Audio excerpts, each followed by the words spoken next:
Now it's time for the last word with Lawrence O'Donnell. Lawrence is back tonight and just in time. Lawrence, we missed you so much. Well, Rachel, it is so great to be back. And this result in Wisconsin is a huge defeat for Elon Musk, who, as we saw, personally went full cheesehead, thinking, that's how to appeal to people in Wisconsin, and handing out those $1 million checks, literally trying to buy the election, physically doing the buying on TV.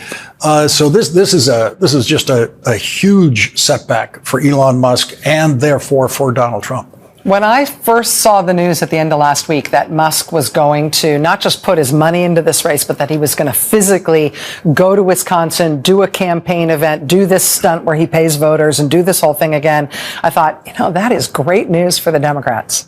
Because there are few people in American public life who are as underwater in terms of the way the American public views them as Elon Musk is. But seeing the way that Mr. Musk behaved in Wisconsin, seeing the way that MAGA media portrayed this as something that was actually going to help that candidate there, I started to wonder, maybe I'm looking at the wrong polls. Maybe they're seeing something else that I'm not seeing. Maybe Elon Musk is going to help this guy.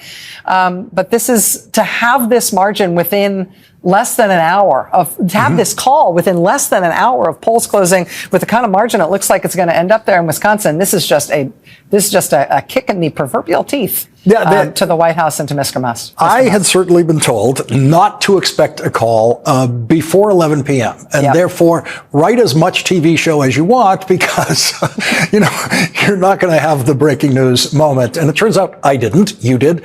And that's important, too, how quickly this was called, which is to say how decisive this win has to be at this point. That's exactly right. And this is they just pulled Elise Stefanik's nomination to be UN ambassador because they were worried about their ability to hold on to her seat, which she just won by 24 points. The Republicans and Elon Musk are in a position right now where they have to worry about seats that have 24-point Republican margins. They have to worry about losing seats like this in a statewide race in a state they just won by what looks to be a decisive margin where you get the call within the hour. The American people are speaking in lots of different ways, but this is the first time they've really had the chance to speak at the ballot box, and it is with an exclamation point. Well, as we saw Cory Booker in those remarkable 25 hours, one of the things that sustained him, that carried him through it, was something that we've never seen before in a filibuster like this, and that was direct communication from voters while it was happening. Emails, including in the middle of the night last night, when I was watching. My favorite time to watch a filibuster is middle of the night, the lonely hours for the senator who's up there speaking. He received a series of emails from Wisconsin. And he was reading those emails from Wisconsin voters that were so powerful about their worries about Social Security, about their future.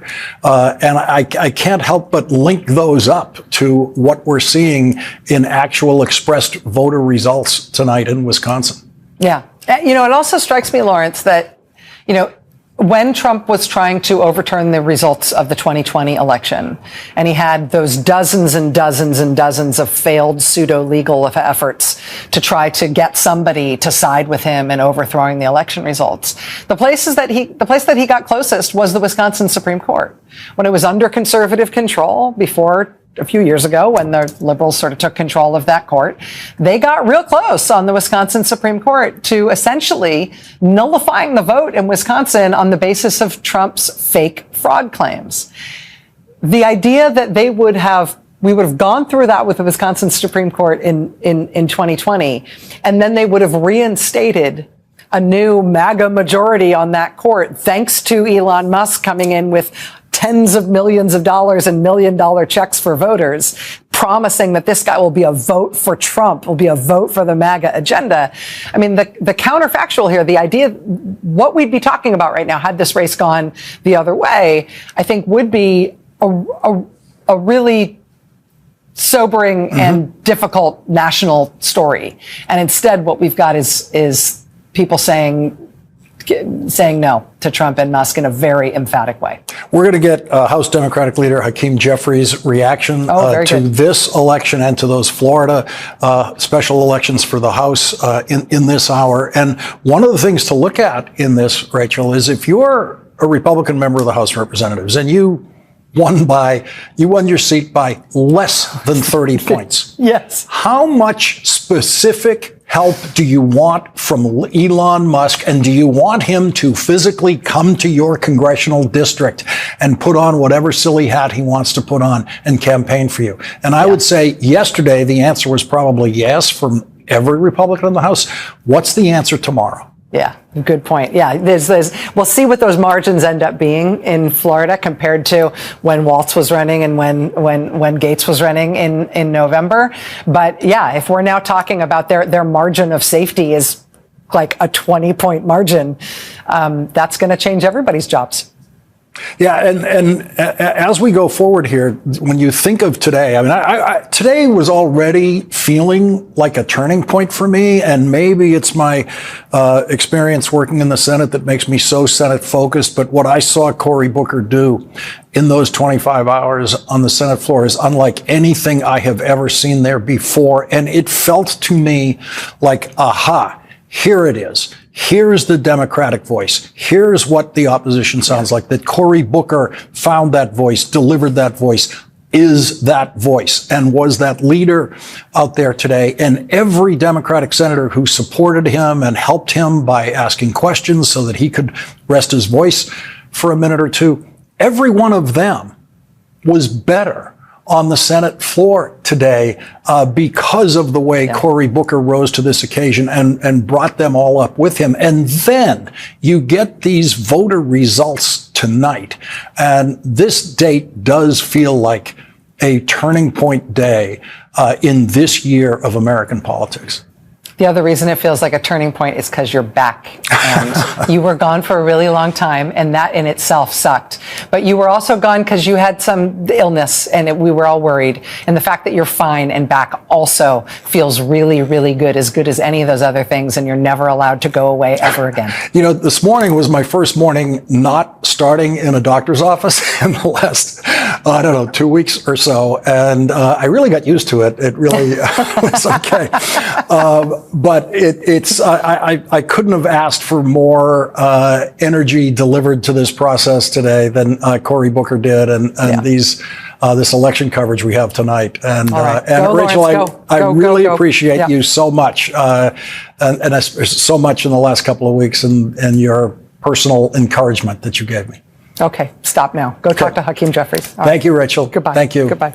We're joined now from Wisconsin by NBC News correspondent Shaq Brewster. Shaq, this result came in faster than anyone expected. Yeah, that's exactly right, Lawrence. And I'm sure you hear some of the crowd right now. They just found out that Susan Crawford will be on the Wisconsin Supreme Court and that the liberal justices will maintain that majority on this state Supreme Court. Now, let's talk this through a little bit because there is the substance of this. This is a court that is known for hearing pretty thorny issues, things like abortion rights, voting rights. It was a court that struck down really Republican-friendly maps, state legislative maps just in the last term. And it was a court that is likely to hear many of those competitive challenges in the years to come. And liberals on the court will now maintain their majority. But there's also the politics here. And that's the fact that this was the most expensive Wisconsin Supreme Court race or any state Supreme Court race in American history. The money came flowing in from all sides, but at the center of the rhetoric around it was Elon Musk. And that's because, yes, he was one of the top outside donors in this race, but he also had that personal involvement. He was here on Sunday, the Sunday before Election Day, handing out those $1 million checks. You were talking about that with Rachel. He was also the center of many of the ads that you saw from the Democratic or liberal candidate here in this state, where they were accusing him of trying to buy this state Supreme Court seat. I spent much of the day at a voting location in the area, and I'll tell tell you, I found more than one person who told me that they were motivated to come out in this local election, a state election that usually doesn't have high turnout. They say they were motivated to come out because of Elon Musk and his influence and the spending that they saw coming from him. Another messaging line that you heard from Democrats across the state is the idea that if you don't like what's happening in Washington, D.C., if you're frustrated by the cuts, if you're frustrated by what you're seeing from Doge, that this was, they say, the opportunity for voters to push back, to fight back, so to speak, out of what they're seeing out of Washington, D.C. You see still some of those numbers right now.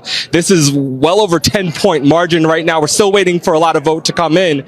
But for Wisconsin, a state that gave President Trump his narrowest victory just a couple of months ago in November, that is considered a blowout by any stretch of the imagination in this state. So I'll tell you, many of the people in this room here right now are very excited about what they're seeing. And, this is something that's going to be looked at, not just here in the state of Wisconsin, but really across the country as a message that voters here are sending to the rest of the country.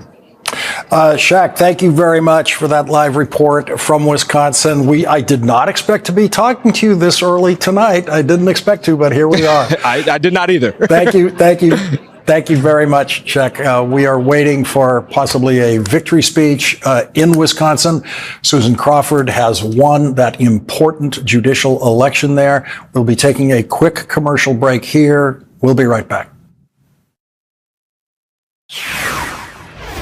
We're back with our breaking news coverage of elections, two special elections for the House of Representatives in Florida tonight, and also that all-important judicial election in the state of Wisconsin, which the Democrat-supported candidate Susan Crawford has won decisively with a surprisingly early call tonight in that election. But to Florida, the 1st congressional district in Florida was once represented by our own Joe Scarborough. Joe Scarborough just texted me information about this election tonight in Florida in the 1st congressional district, which the Republicans have won. And the issue there was always the margin. What was it going to be?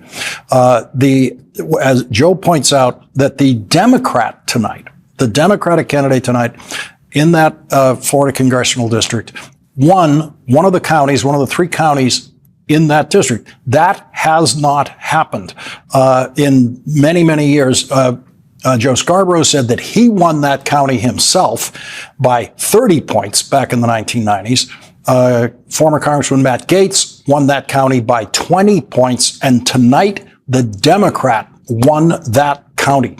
That's how much of an impact the Democratic candidate had in this really very red Republican district in Florida. This is northeastern Florida. It borders on Alabama. This is a district that Democrats have never been able to get traction in before. They have gotten some serious advances there tonight. And thanks to Joe Scarborough for texting me that insight about it. We'll get Hakeem Jeffries' reaction to that now. Joining us now is House Democratic leader Hakeem Jeffries.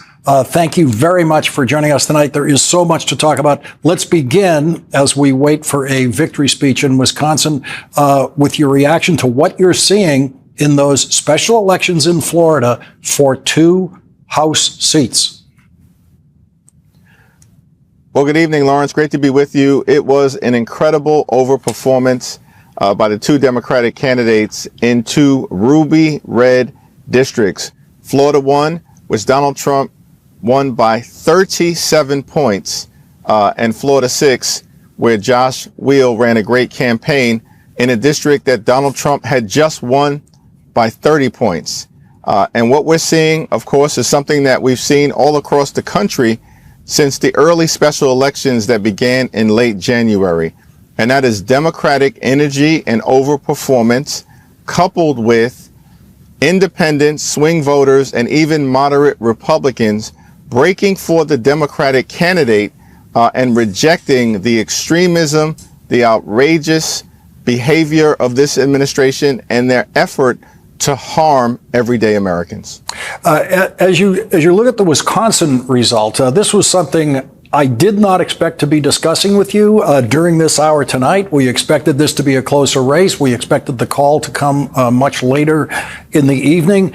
We saw Elon Musk personally go out there. We saw him hand $1 million checks to voters trying to literally buy the election right there in Wisconsin. What does it tell Republican members of the House of Representatives who are counting on Elon Musk to get them reelected?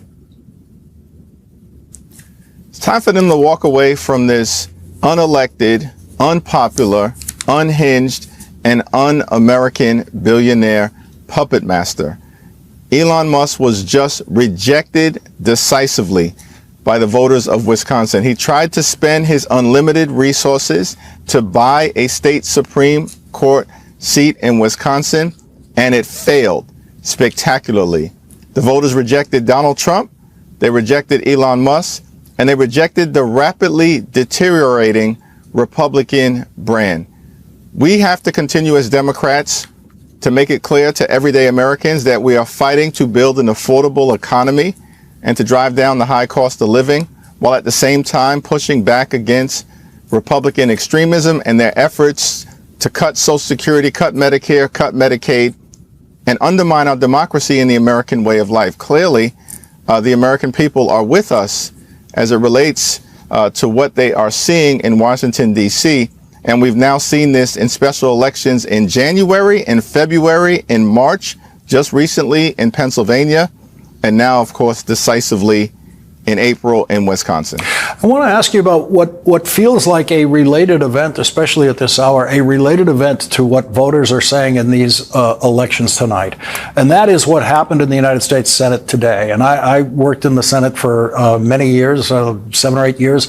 And I can say that the Democratic leader of the House of Representatives never once set foot in the Senate chamber when I was there. All House members, of course, as we know, have floor privileges in the Senate. They can come in whenever they want to. It was extremely rare to see a House member there. You were there today. Why did you decide to go there today, and what did it feel like to witness what turned out to be the history that Senator Cory Booker made in the Senate chamber today? It was a very powerful experience. I had the opportunity to visit the Senate chamber twice, initially earlier in the day, just to express my support and solidarity for Cory, who I've known a long time. We got started in politics around the same period of time, him in Newark, New Jersey, and myself across the river in Brooklyn, New York. We were in law school around the same time, and I've long admired him. But today was really Senator Cory Booker taking it to the next level on behalf of the American people, and indeed, I would argue, Lawrence, the free world. And so it was powerful to be on the Senate floor with him earlier today. But then when it became clear that he had a chance to break Strom Thurmond's record, I decided to change my schedule so I could be back on the Senate floor to witness that history, because here you have this incredible juxtaposition of Strom Thurmond having previously delivered the longest speech in Senate history in defense of Jim Crow and racial oppression, and Cory Booker, an African-American man, defending democracy and the American way of life in the face of Trump's extremism. Breaking that record was just powerful to witness. And, you know, Senator Booker's speech was strong. It was substantive. But perhaps what was most touching about it was that it was soulful. It was authentic. It came from his heart. Of course, the brilliance of his mind, but it came from his heart. Yeah, it was the most fully authentic Cory Booker that I've ever seen. And I think there's something about that 25 hours that wears a person down. And he was standing out there with no defenses that you might bring to other sort of public speaking events. And it was really an astonishing thing to watch. One of the things he was concentrating on, and one of the things that he was getting in all of the emails that were being sent to him from around the country, was fear of what Elon Musk and Donald Trump are going to do to Social Security.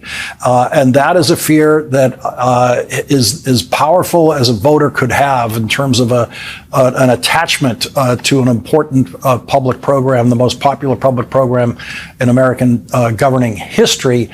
I got to think, even when you get to judicial elections in Wisconsin, if people are afraid of what's going to happen to Social Security, they're not going to be voting for the side that's trying to knock it down.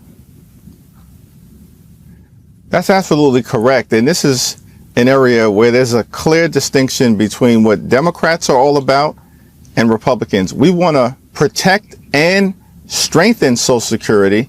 It's an earned benefit. The American people have paid into Social Security throughout their entire working life. And the nerve of these Republicans, led by Donald Trump and Elon Musk, who want to take a chainsaw to Social Security, the most important anti-poverty program for older Americans ever invented, which also happens to be this earned benefit. And why do they want to decimate Social Security? Because they want to actually give massive tax cuts to their billionaire donors, people like Elon Musk. And so I thought what Senator Booker did today was incredibly powerful in speaking to this issue. And as you know, Lawrence, in the House, we had a Democratic-led hearing on Social Security, the threats that it is under, and our commitment as Democrats to protect it. And you did. I watched some of that hearing, and you did something at that hearing. I know you were present at the hearing. That Republicans would never do. You actually listened to Social Security recipients and people whose lives could not work without their Social Security check. There was a woman who testified, I saw her testify, saying her Social Security check is $1,500 a month. $1,500 a month. And without that, she would be homeless. And the stakes identified by the actual beneficiaries in that hearing were as clear and as powerful as you could ask for. That's absolutely right. It's one thing to say, and it is in fact true, that there are a little over 70 million people who rely on Social Security as a major source of income, half of whom live by themselves here in the United States of America. But when you actually hear from people whose very life will be impacted and shortchanged, possibly just cut short in terms of their ability to live with the dignity and respect that every American deserves, is very powerful. Republicans have no interest in these Americans telling their stories, which is why, as House Democrats, we will continue week after week to hold hearings. This is the third in a series of hearings that we've held. Initially, it was on Medicaid last week. We had a hearing on nutritional assistance and the fact that Republicans are literally trying to rip food out of the mouths of babies and children in this country. Today, Social Security, and we're going to continue to stay on this case. I mean, on the subject of Social Security, I would have to think that it was a factor in the results we're seeing in those congressional races, those House races in Florida tonight. There's no doubt about it. You know, Elon Musk was also very involved in these Florida races, and notwithstanding the fact that these are safe Republican districts, the results that we have seen can be interpreted, we believe, as a rejection of him and his extremism as well. This is somebody who has said he wants to take a chainsaw to Social Security, and he's called Social Security a Ponzi scheme. It's not a Ponzi scheme, Elon. He's a living, breathing Ponzi scheme. Project 2025 is a Ponzi scheme. And that's what the voters clearly believe increasingly all across the country. One point, Lawrence, that should have my Republican colleagues quaking in their boots. In the Florida 6 race, which was a Trump plus 30 district, where the margin was cut in half, and we'll see where it ultimately lands, but we know at minimum it was cut in half to around 15 or 16 points. There are 60 Republicans in the House of Representatives who currently represent districts where Trump did worse than 15 or 16 points. And every single one of those districts, there's now a target on the backs of those House Republicans.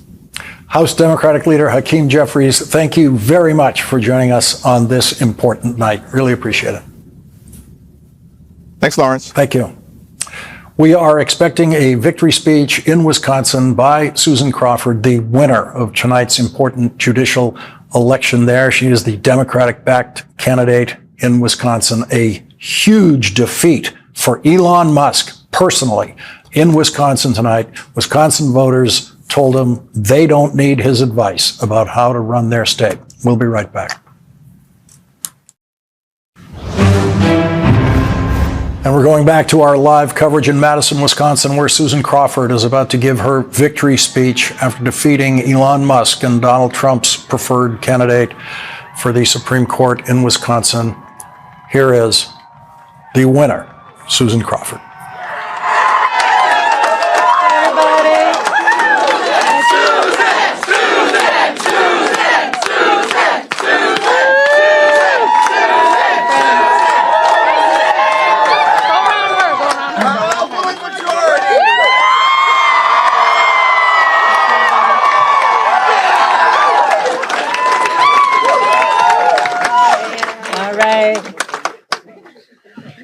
Thank you. All right, Wisconsin, we did it.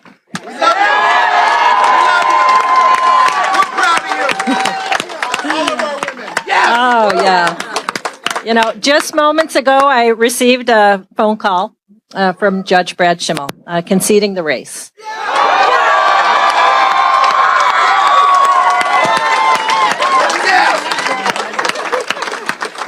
And I want to thank him. He was very gracious, and I wish him and his family well. And to the people of Wisconsin, thank you.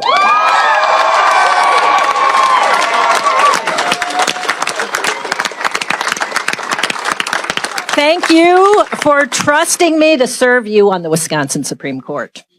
This campaign has been an incredible, life-altering experience in so many ways.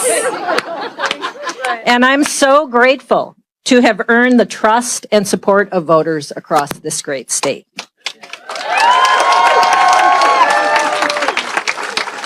And I'm here tonight because I've spent my life fighting to do what's right. That's why I got into this race, to protect the fundamental rights and freedoms of all Wisconsinites.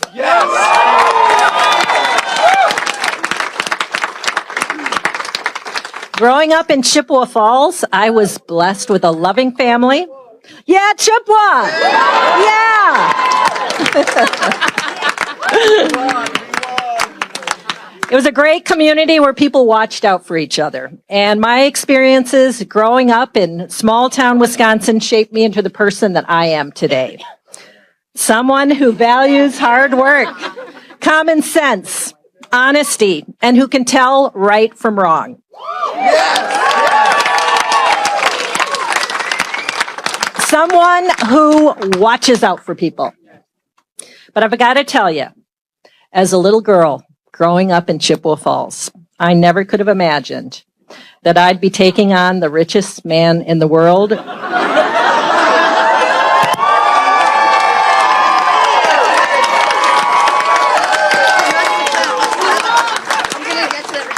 For justice in Wisconsin. And we won.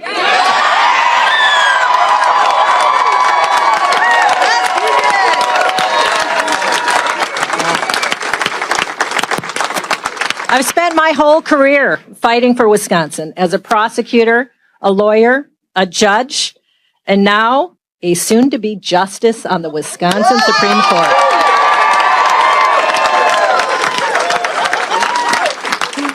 Standing up for our fundamental rights and freedoms, protecting Wisconsin families and communities. My promise to Wisconsin is clear. I will be a fair, impartial, and common sense justice on the Wisconsin Supreme Court.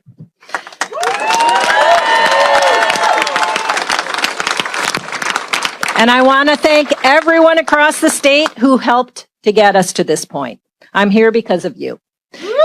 to every volunteer who made this happen, for every phone call, every door knocked, every text sent, every postcard written and mailed. It all paid off. Thank you so much.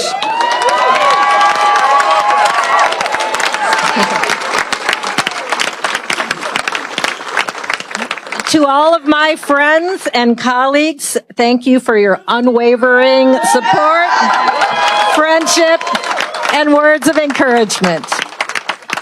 To my campaign staff, led by the incredible Cassie Finelli. There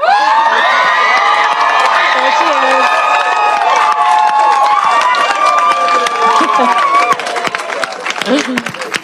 Thank you for all of your work to make this happen.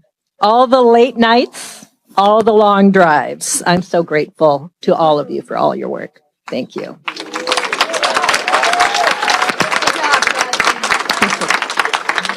She's the best. They're all the best. To all of our partners and everyone who worked so tirelessly to get us to this point, thank you. And to my friends, justices, Ann Walsh Bradley,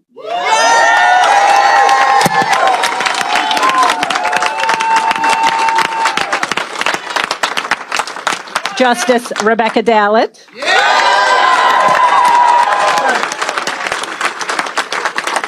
Justice Jill Karofsky,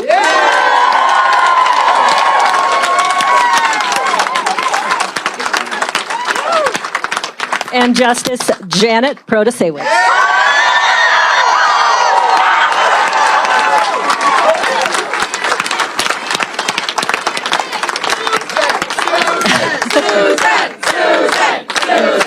Oh my gosh. You know, I am so humbled to have had all of your unwavering support and encouragement since day one in this race. And to Ann, although no one can truly fill your shoes, I am incredibly honored to succeed you on the Wisconsin Supreme Court.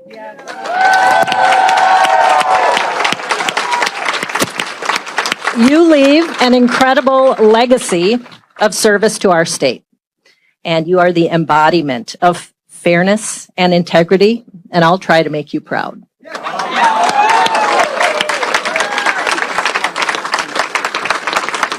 It's true. And to my family who stand with me here today.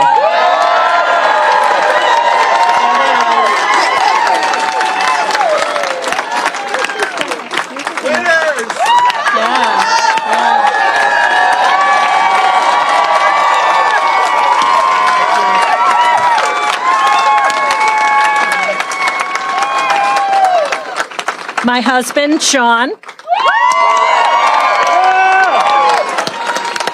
My kids, Fred and Maisie. My brothers, Eric and Philip, who are here somewhere. There they are. My nephew, Evan. And to my mom and dad and the rest of the family watching from home. Thank you for all of your love and support and for standing by me throughout this crazy journey. and to Petra and Phoebe, our furry friends. And to my mom, happy birthday.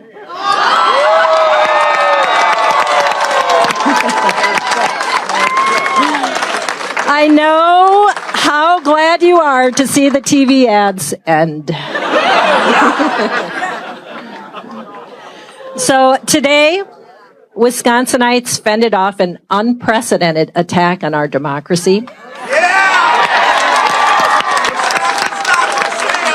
That's right. Our fair elections and our Supreme Court. And Wisconsins stood up and said loudly that justice does not have a price. Our courts are not for sale.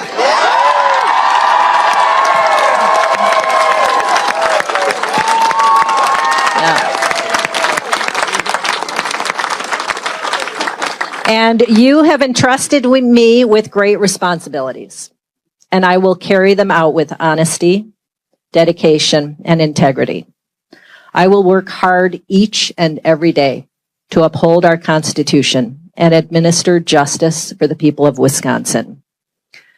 I look forward to working with my colleagues on the Wisconsin Supreme Court to deliver fair and impartial decisions.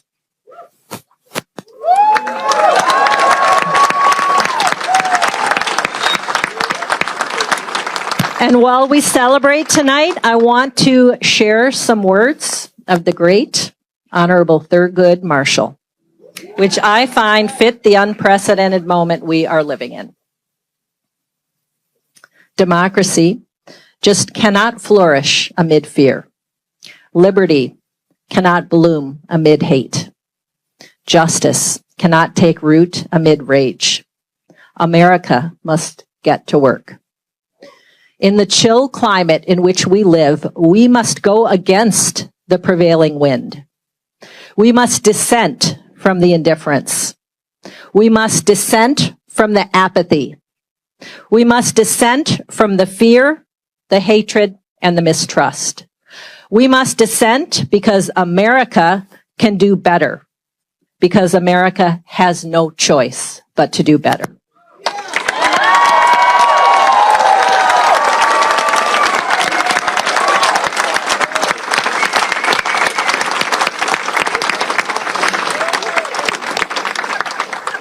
Together, we will confront and overcome the challenges we face. As our state's motto says, everybody, forward!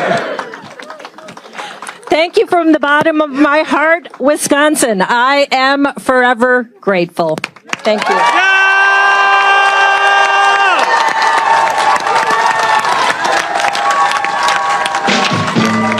A huge win for Democrats tonight in Wisconsin and the crushing of Elon Musk as a political force in Wisconsin tonight. Joining us now by phone is Mr. Wisconsin, Ben Wickler, the chair of the Democratic Party of Wisconsin. Ben, I believe you're in the room there where it's really happening right now. It might be kind of noisy to hear you, but is the new strategy for Democrats in Wisconsin to invite Elon Musk to come in the final days of every election to try to help the Democrat win?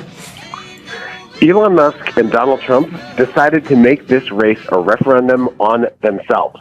Susan Crawford ran a spectacular campaign. Brett Schimmel had more ads, more money, more people knocking on doors than any Republican-backed candidate has ever had.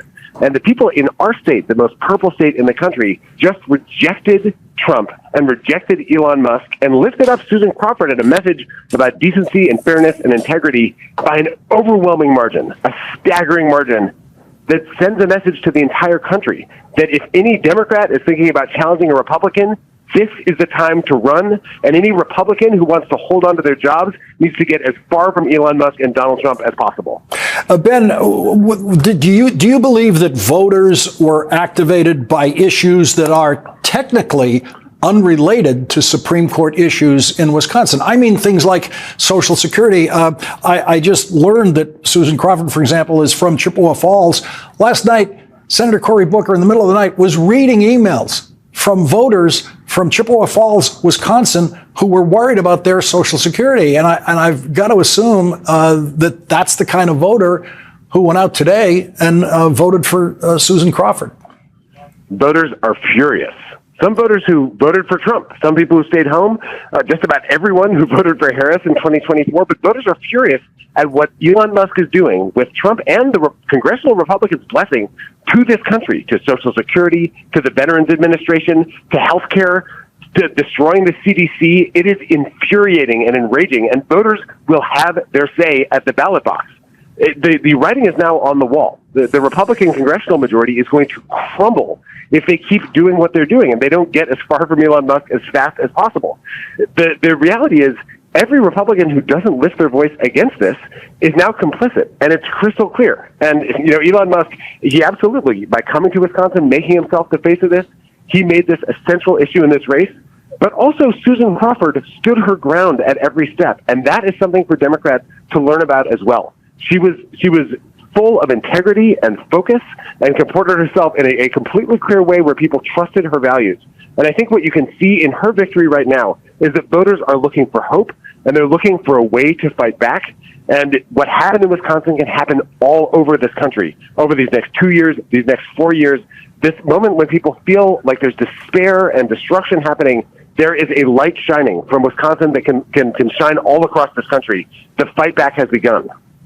Ben, I don't know Wisconsin voters, obviously, but what I thought I was seeing when I saw Elon Musk standing on that stage in Wisconsin with that cheese head on his head and handing out the giant $1 million checks is I thought I saw someone who was insulting Wisconsin voters, just profanely insulting Wisconsin voters.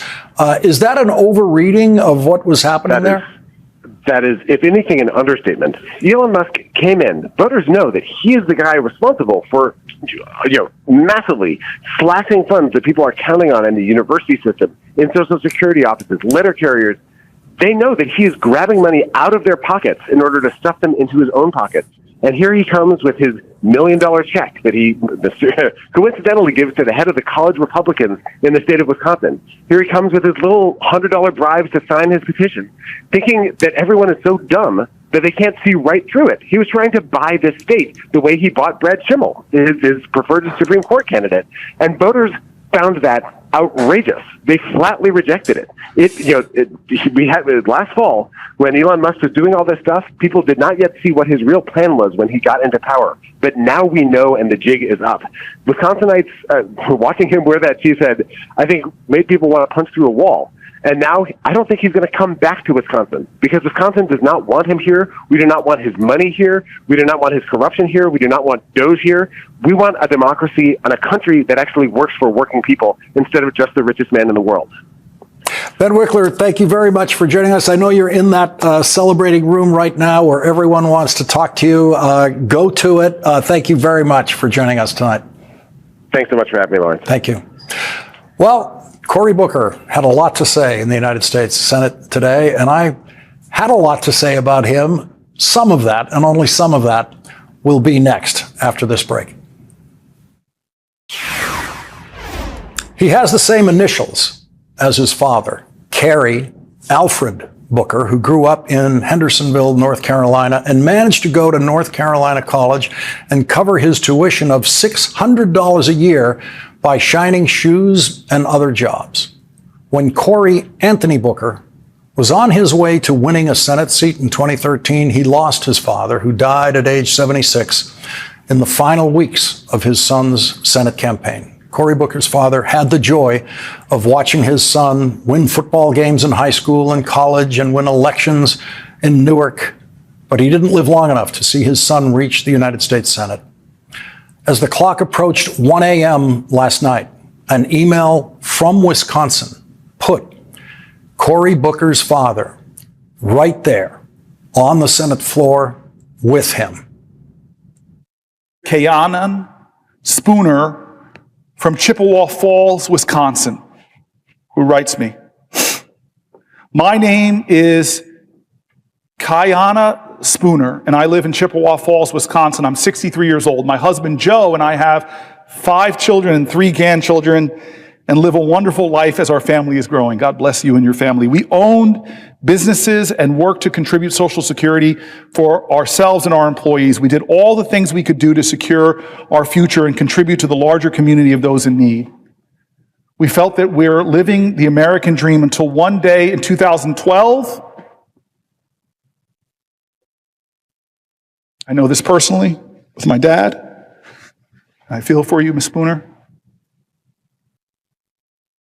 Till one day in 2012, I was diagnosed with Parkinson's disease. Parkinson's is a degenerate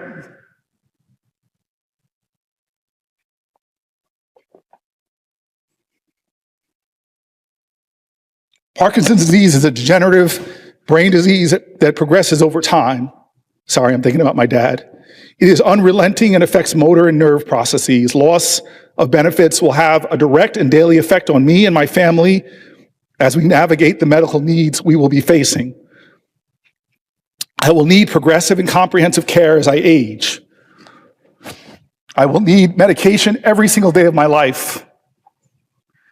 And I will need the security of a generous society to care for me. Millions of others join me there. Please, Senator Booker, please protect my Social Security.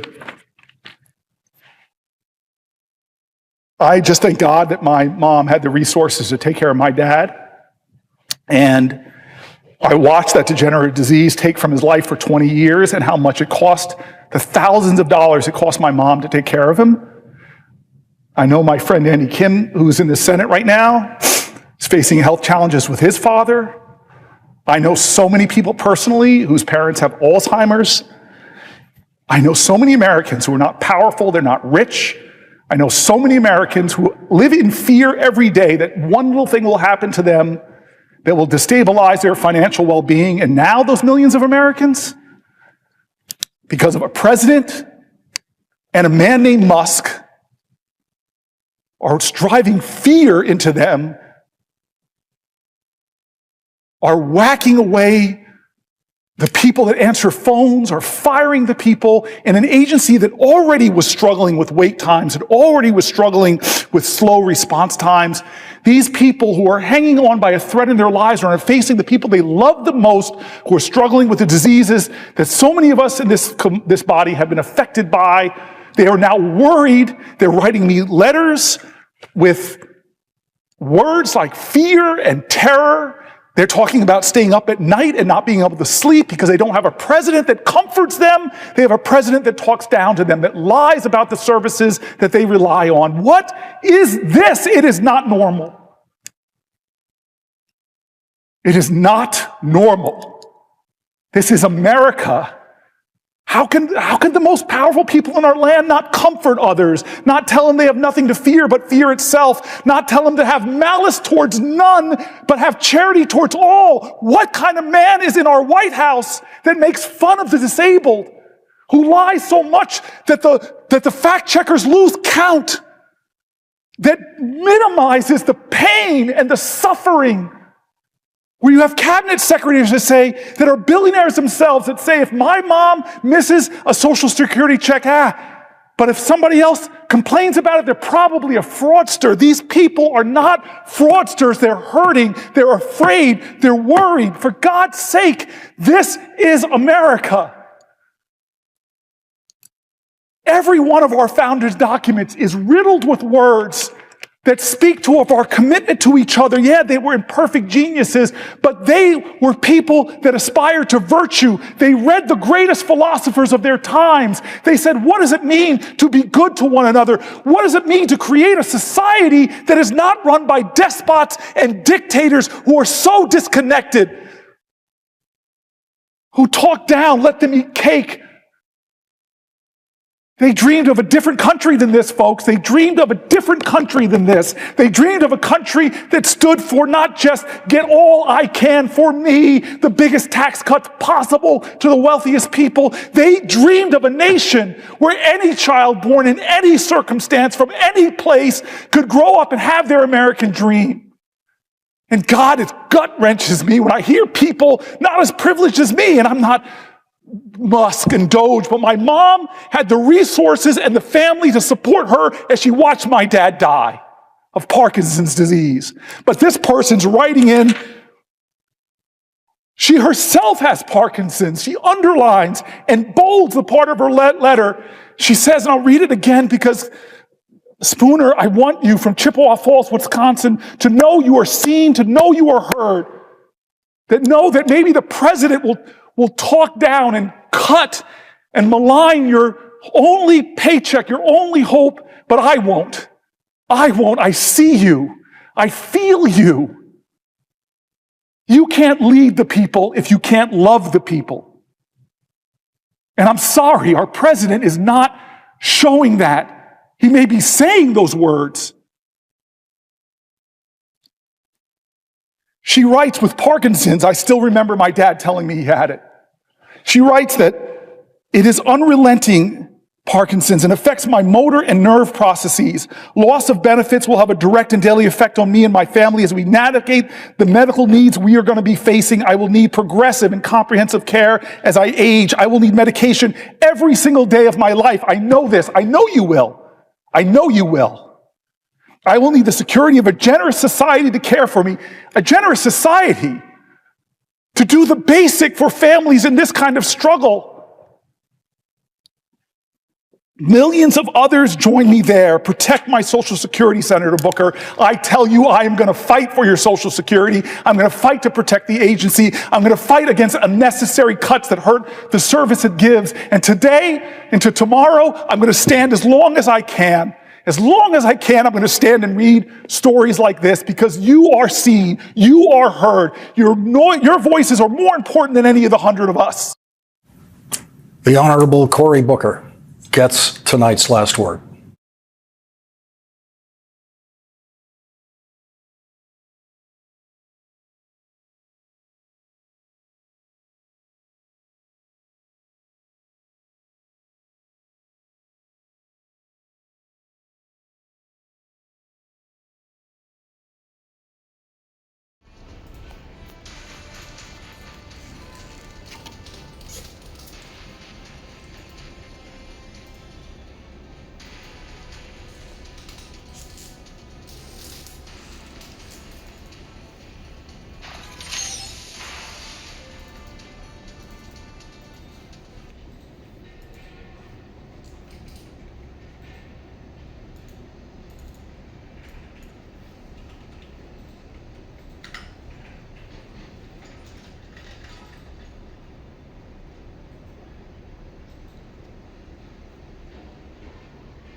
Let's go.